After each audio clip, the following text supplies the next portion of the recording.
Bonjour tout le monde, comme c'est? Donc voilà, empêche-moi de revenir sur une vidéo que j'ai vue ce matin et qui m'a un petit peu tendu, tu vois. Le genre de vidéo que tu regardes et qu'après tu as en mode De Niro, comme ça, tu sais. Eh ben non mais je te le dis. Alors pour ceux qui n'ont pas vu la vidéo, regarde, je te mets le petit extrait. Vous êtes député de la République avec l'écharpe bleu, blanc, rouge et vous aviez signé une pétition en faveur de la chanson Nique la France du groupe ZEP. Ouais. Est-ce que vous, en tant que député, vous êtes fier d'avoir signé pour cette époque la chanson la liberté d'expression de ces artistes? Oui, parce que ça fait partie des libertés fondamentales. Donc, pour ceux qui ne la connaissent pas, non, ce n'est pas la Fiat Taubira. Il s'agit de Daniel Obono, issu du parti de Jean-Luc Mélenchon, tout fraîchement élu député au second tour des législatives. Voilà. Voilà ce pourquoi tu as voté. Voilà. Et j'aimerais bien savoir d'ailleurs, les gens qui ont voté pour elle, est-ce qu'aujourd'hui, en regardant cette vidéo, ils se disent, ah, j'ai voté pour elle, moi. Ouais, moi j'ai donné ma voix. J'ai voté pour elle, ouais. Est-ce que tu es content de toi? Est-ce que c'est une fierté d'avoir voté pour elle? Non, mais je sais pas. Faut pas déconner, les gars. La fille, elle est députée et elle signe une pétition en faveur d'une chanson qui s'appelle Nique la France. Donc écoute, je me suis pas arrêté là, tu vois, parce qu'après j'ai essayé de me dire non mais c'est pas possible, et c'est les médias, Greg ils te manipulent, fais-toi ta propre opinion. Donc je suis allé sur YouTube, j'ai tapé ZEP, hein, le nom du groupe là, et j'ai tapé Nique la France, et j'ai écouté la chanson, et j'ai lu les paroles. Et vu que je pense pas que tu as le temps de faire la même, je te mâche le travail, et je vais te montrer les extraits de la chanson, et après on va en débriefer ensemble, tu vas me dire si tu es pour, si tu es contre, si tu es... Ah voilà. Regarde. Nique la France et son passé colonialiste, ses odeurs, ses relents et ses réflexes paternalistes. Nique la France et son histoire impérialiste, ses murs, ses remparts et ses délires capitalistes. Nique la France et son passé colonialiste, ses odeurs, ses relents et ses réflexes paternalistes. Nique la France et son histoire impérialiste, ses murs, ses remparts et ses délires capitalistes. Donc ça c'était le petit refrain, hein, en gros pour te le résumer c'est nique la France et son passé, nique la France et son histoire, et ensuite je t'ai sélectionné pour moi ce que je trouve être le meilleur couplet, le plus chou. Est-ce que j'en pense de leur identité nationale, de leur Marianne, de leur drapeau et de leur hymne à deux balles? Je vais pas te faire un dessin, ça risque d'être indécent de voir comment je me torche avec leurs symboles écœurants. Non, bravo, attends, c'est une belle chanson. Et puis je trouve que c'est vraiment représentatif de la France, quoi. La Marianne, le drapeau tricolore, l'hymne à deux balles, c'est bien, non, c'est bien. Et puis tu sens que l'auteur qui a écrit les paroles, là, il a pas du tout la haine de la France, non. Mais c'est pas ça, il a juste un très gros côté artistique, c'est tout. D'ailleurs, elle le dit, moi je défends les artistes.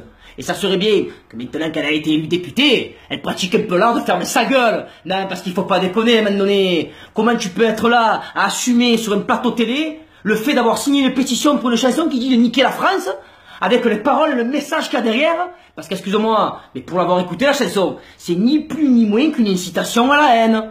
Alors après, je veux bien qu'elle soit un peu obligée d'assumer, parce que les gens qui ont voté pour elle, c'est certainement des gens en adéquation avec les paroles de la chanson. Mais tu peux pas, tu fais pas ce que tu veux, à un moment donné, tu es député maintenant. Qu'est-ce que c'est ça? Et la question que je me pose, c'est que elle, en tant que Gabonaise, parce que tu n'es pas censé savoir, elle est née au Gabon. Si demain, ils sortent une chanson avec comme titre Nique le Gabon, tu crois qu'elle serait prête à la signer, la pétition? Eh ben moi je pense pas. Je pense pas tout simplement parce qu'elle fait partie d'une génération qui prend tout ce qu'il y a de bon en France, et vas-y que je prends, et vas-y que je me gave. Et dès qu'il y a un petit litige, dès qu'il y a un petit conflit, ah non mais moi, la France ils m'ont rien donné, c'est un pays de fachos, et moi mon pays c'est celui de mes parents, c'est mon pays de cœur, c'est le pays de mes origines.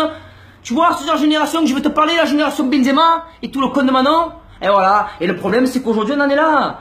On en est là et je me demande quel monde on va laisser à nos enfants. Oh ça va être quoi dans 10-15 ans?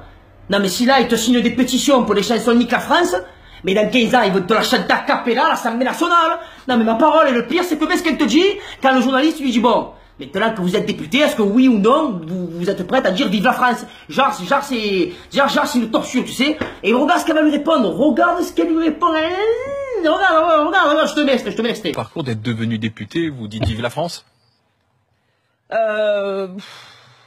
C'est pas pourquoi non mais vive vive la la France. France parce que c'est la démocratie, que vous êtes député de la République. Bah oui, j'en suis honorée. Je vous ai dit vive la France, vous pouvez pas dire vive la France? Si, je peux dire vive la France, oui. Et voilà la réaction qu'elle a quand on lui demande si oui ou non elle peut dire vive la France. Ouais, pourquoi faire? Pourquoi faire?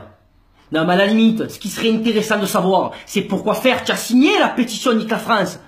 Mais là, pourquoi faire dire vive la France? sans déconner. Alors moi je vais t'en donner des raisons. Eh bien tout simplement parce que c'est le pays dans lequel tu as grandi, c'est le pays dans lequel tes parents ont certainement reçu des allocations familiales qui t'ont permis de te nourrir, de t'habiller.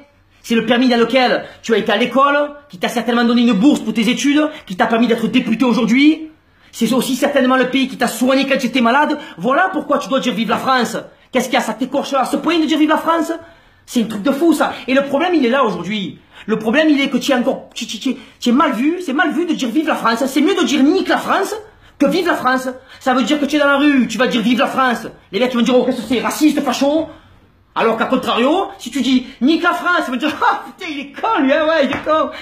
Eh ouais il est con. Mais à l'arrivée je sais pas qui c'est les cons de l'histoire, je te le dis. Hein.